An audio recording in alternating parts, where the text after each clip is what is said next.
Bonjour à toutes et à tous sur cette chaîne de cuisine orientale. Donc dans cette première vidéo, nous allons préparer ensemble la recette des macroudes au four.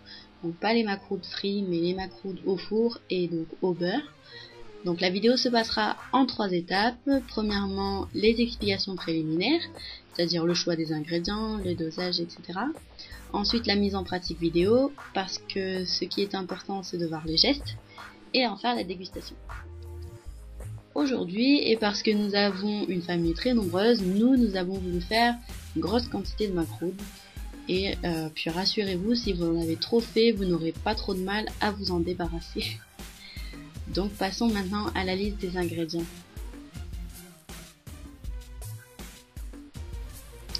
Le principe pour les macroudes, c'est qu'il faut 3 mesures de semoule pour une mesure de beurre ou de margarine. Alors ça c'est donc le principe, mais je voulais vous l'expliquer juste avant de vous montrer notre liste d'ingrédients, puisque vous n'allez pas forcément bien comprendre pourquoi j'ai donc mis 2 kg de margarine pour 3 kg de semoule moyenne. Alors la petite parenthèse, c'est que quand on fait fondre donc le beurre, parce qu'on fait fondre le beurre pour le mélanger à la semoule, il a tendance à réduire, puisque bien sûr le beurre ou la margarine, ce n'est pas fait seulement que de matière grasse, mais aussi d'eau. Donc prenez une quantité plus importante que l'équivalent d'une dose pour 3 doses de semoule.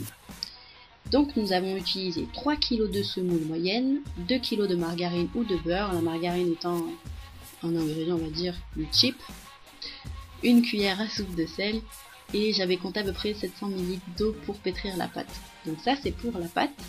Ensuite pour la farce, entre guillemets, c'est-à-dire la date, à l'intérieur du gâteau, nous avons utilisé 1 kg de pâte de date, que vous pouvez trouver dans le commerce facilement, qui sont vendus voilà, dans n'importe quel commerce, je pense que c'est pas très compliqué à trouver. Un verre de grains de sésame doré. Qu'est-ce que j'entends par verre? Je dirais en quantité, on va dire un verre Nutella. Alors j'imagine que tout le monde sait à peu près à quoi ça ressemble, un verre Nutella. Ensuite 2 cuillères de clous de girofle moulu au moulin à café. Un verre d'eau de fleur d'oranger. Alors pour l'eau de fleur d'oranger, si vous n'en trouvez pas, vous pouvez aussi utiliser de l'eau à l'arôme fleur d'oranger, qui est aussi moins cher. Mais bon, c'est selon votre goût, si vous voulez un goût plus ou moins fort aussi.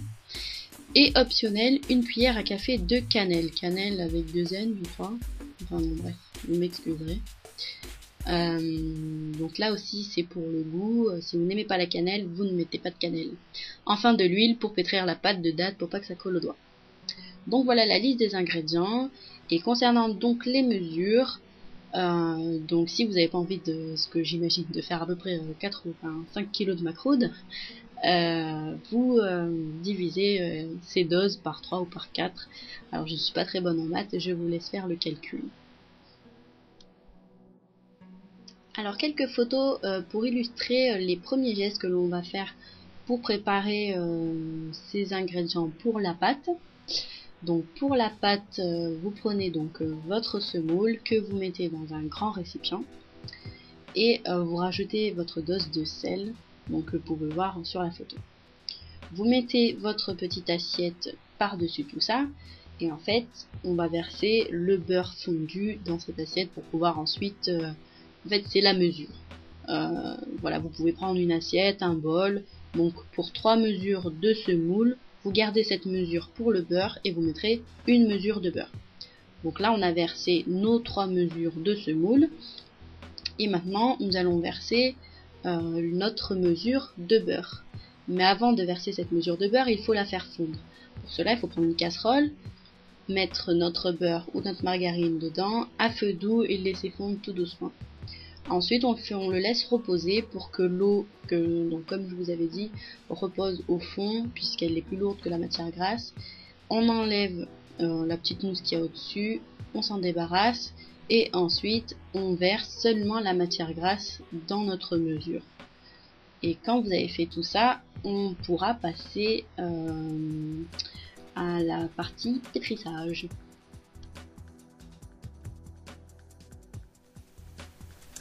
Alors comme je vous avais dit, avec la mesure de beurre, on verse notre mesure. Donc pour 3 mesures de semoule, une mesure de beurre, on a utilisé un gros récipient comme mesure.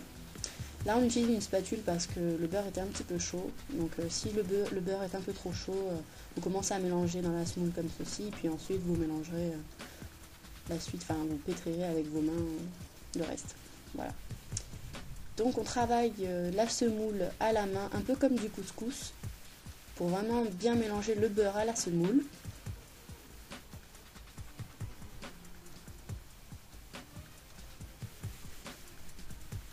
Et enfin, on verse l'eau au fur et à mesure, pas tout d'un coup, pour pouvoir justement doser l'eau.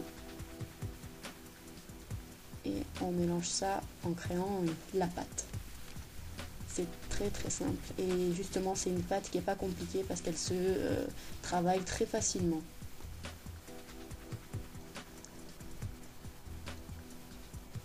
Et on rajoute le reste d'eau.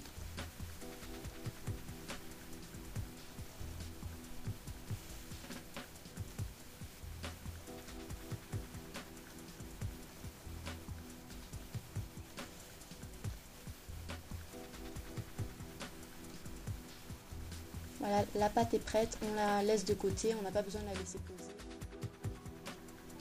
Maintenant, on va s'occuper de la pâte de date. Alors là, vous prenez exactement tous les ingrédients que je vous ai indiqués tout à l'heure dans la liste.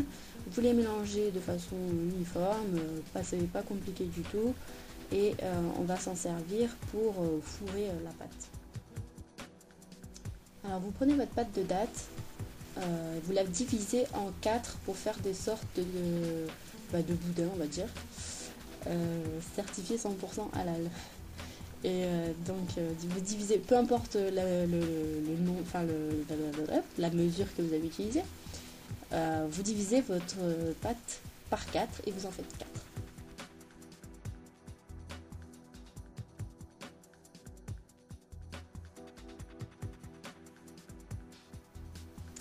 Ensuite, on prend la pâte. Alors là, en quantité, vous prenez un quart de pâte, puisqu'on va utiliser un boudin. Donc, vous divisez votre pâte de l'autre côté en 4, et pour chaque boudin, vous aurez un quart de pâte. On met le boudin au centre, et en fait, on va le recouvrir de pâte, pour qu'il se retrouve en fait au centre, comme dans le gâteau. Et je vous laisse regarder la suite des gestes.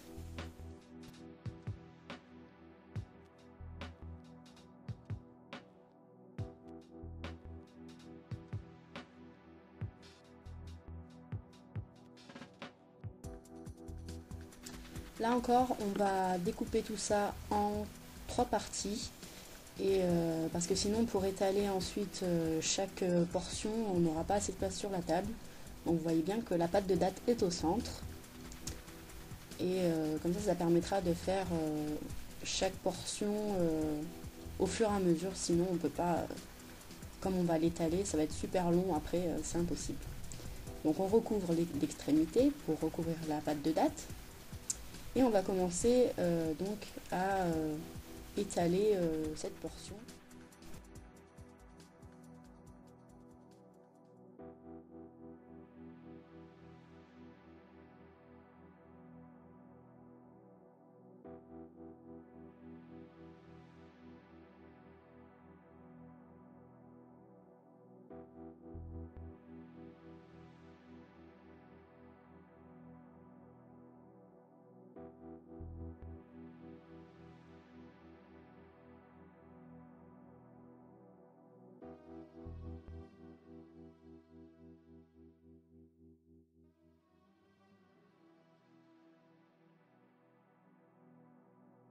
Donc à la fin, on enlève un maximum de pâte pour pas qu'il y ait un macroute vide, on va dire. Et maintenant, on va passer en fait à la mise en forme du gâteau, ce qui est important visuellement parce que un macroute qui n'a pas de forme, c'est pas terrible. Alors là, vous pouvez trouver dans le commerce des sortes de planchettes, des moules à gâteau de différentes formes. Nous avons utilisé le deuxième. Voilà, celui-ci. On voulait ce motif-là. Alors sur internet, vous pouvez sûrement en trouver. Je pense pas que ça soit introuvable. On le positionne au-dessus du gâteau. Et tout simplement, on appuie, mais tout doucement, pas beaucoup, juste pour créer la forme. Ce qui va l'aplanir un petit peu. Et on fait ça sur tout le long du gâteau. Vous voyez, c'est hyper simple. C'est pas fait à la main, c'est vraiment moulé. Et on va donner des petits coups sur le côté, histoire de donner un petit peu aussi de relief au bord du gâteau pour que ce soit plus joli. Donc si je trouve un site internet où on peut trouver ce genre de petites planchettes, qui sont en plastique aussi, je vous le mettrai en barre d'infos. Ensuite, on suit donc la forme du macroude. Alors elle va pas aussi vite ma maman, mais j'ai accéléré. Avec un grand couteau. Et quand on arrive à la fin, donc on enlève les petites chutes. Mais bon, vous pouvez les faire cuire. Et on passe un coup de couteau dessous pour... ça colle pas normalement, vu que c'est un gâteau avec plein de beurre. Ensuite, vous mettez dans votre plateau. Et là, pour positionner donc les gâteaux dans votre plateau, alors contrairement à ce qu'on peut penser, il faut bien les coller pour qu'ils cuisent les uns contre les autres. De toute façon, c'est pas des gâteaux qui gonflent, ils gardent leur forme, ils seront pas, il n'y a pas de levure, donc il faut bien les coller les uns contre les autres parce que sinon la pâte de date qui est à l'intérieur, si elle est trop, si elle cuit, elle devient dure. Donc en fait, le fait de les coller les uns aux autres, ça permet de ne pas avoir une pâte de date qui cuit et qui est dure et qui vraiment rend le gâteau pas du tout moelleux au goût. Donc c'est très important de les coller les uns aux autres, pas de les déformer, vous faites attention, mais bon, voilà, ils seront pas forcément parfaits, mais c'est pas grave, au moins ils seront très bons. C'est le but du gâteau, c'est quand même d'être bon avant d'être beau. Et donc de cette manière-là, la pâte de date sera préservée de la cuisson et ne durcira pas.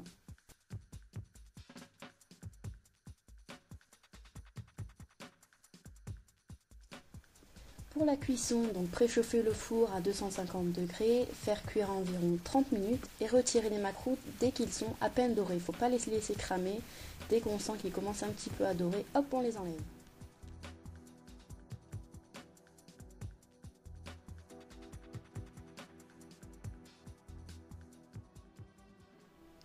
Enfin, dernière étape, mais pas des moindres, le miel sur les macroudes. Passer les macroudes dans le miel. C'est vraiment super important, c'est ce qui donne le goût au macroude. Donc vous prenez 2 bouchons de fleurs d'oranger que vous mettez dans un fond de miel. Alors le miel, c'est vraiment... vous prenez le miel que vous aimez le plus, n'importe quel miel. Alors on met sur le gaz à feu doux. Faut pas, surtout pas porter le miel à ébullition, sinon ça va esquinter le macroude et puis c'est pas le but, c'est vraiment juste le réchauffer pour qu'il soit liquide et qu'on puisse bien enrober le macroude rapidement, sans difficulté. Donc on roule le macroude dans le miel et ensuite on l'égoutte et on le retire et on le met dans l'assiette. Et puis ensuite en refroidissant bien sûr, ça sera un peu moins liquide mais tout aussi bon. Et le meilleur moment pour les manger justement, c'est quand ils sortent de la casserole après les avoir mis dans le miel parce qu'ils sont tout chauds et le miel n'a pas encore refroidi, donc c'est encore meilleur comme ça. Donc si vous devez les servir à des invités, je vous conseille plutôt de le faire à la dernière minute.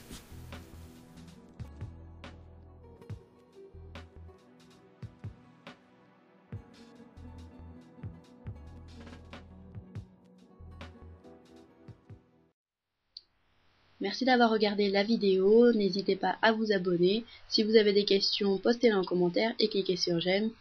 Dans la prochaine vidéo, nous ferons les baklawas. C'est un gâteau à base d'amandes et de miel qui est aussi un gâteau traditionnel.